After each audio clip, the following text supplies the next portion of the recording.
yang Nirina menjadi turut tergugat di sini. Sebenarnya yang tergugat itu kan adalah BPN ya, gitu. Tapi Nirina juga ikutkan diri, turut sertakan diri di persidangan ini untuk menjadi para pihak gitu kan. Nah, setelah proses sekian lama, ini tuh berapa lama ya udah ya? Karena pergi 1,5 bulan. Itu udah 1 bulan sebelumnya, kurang lebih 2,5 bulan, hampir 3 bulan ini sidang itu bergulir terus kan.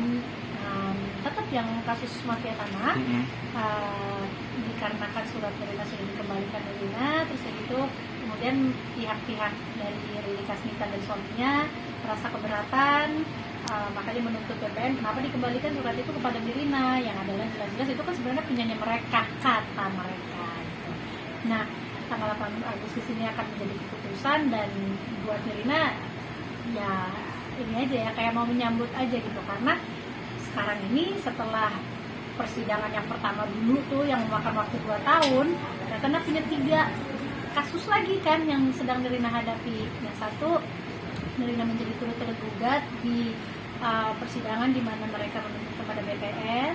Terus kemudian yang kedua adalah mereka juga menuntut kepolisian dan kejaksaan, Nirina sebagai turut tergugat lagi. Nah, yang ketiga itu adalah kemarin kan surat Nirina yang terakhir itu baru dikembalikan oleh Mas Menteri kan, Mas Menteri AHY, bahwa ya udah kembali surat-surat Nirina, tapi ternyata orang-orang yang katanya berpembeli dengan itikat baik ini menuntut, katanya kenapa dikembalikan ke Nirina, itu kan haknya kami menurut mereka. Nah, mari kita jabarkan satu-satu ya. Sebenarnya jelas tujuan utama Nirina memanggil teman-teman adalah ya untuk satu, mudah-mudahan ini menjadi selebrasi atas adanya keputusan.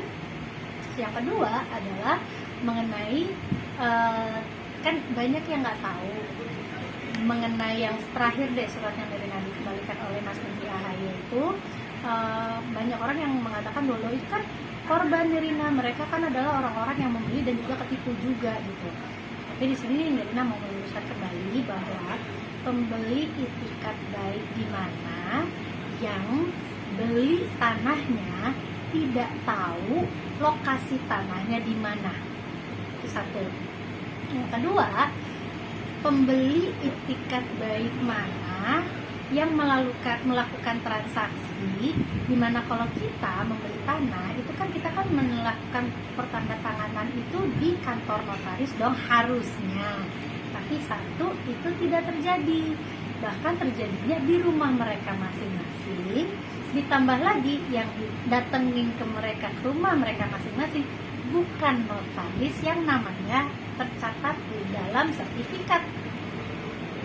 Tidak lazim kan gitu loh. Jadi maksud Nirina sekarang itu lebih kepada ini tuh apa sih, kenapa sih diperpanjang-panjang gitu loh. Maksudnya buat Nirina kayak oke, fine, mungkin tujuan utama mereka adalah supaya Nirina tidak bisa memperjualbelikan tanah mama Nirina gitu loh. Karena kan kalau kita ada kasus, berarti kan tanah itu akan dibekukan istilahnya ya gitu, karena lagi ada kasus gitu loh. Ya gimana ya, buatnya sih kayak ya ayo, kalau mau diselesain ya ayo gitu, tapi kelihatan aja gitu kayak dilama-lamain, disusah-susahin. Nah, harapan Nirina sebenarnya yang terbesar adalah semoga ada yang namanya perbaikan undang-undang untuk, Nina tuh pernah dengar ada, Nina nggak tahu ini apa namanya, undang-undang atau klausal ya, yang mengatakan bahwa persidangan tidak boleh menolak perkara. Nah, kalau perkaranya adalah hal yang dibuat-buat atau diperpanjang-panjangkan, apakah tidak sebaiknya hal-hal yang seperti ini tuh dibikin singkat aja, bahwa karena gini, bukti yang mereka siapkan atau berikan adalah bukti-bukti yang sudah diberikan dulu zaman persidangan pertama.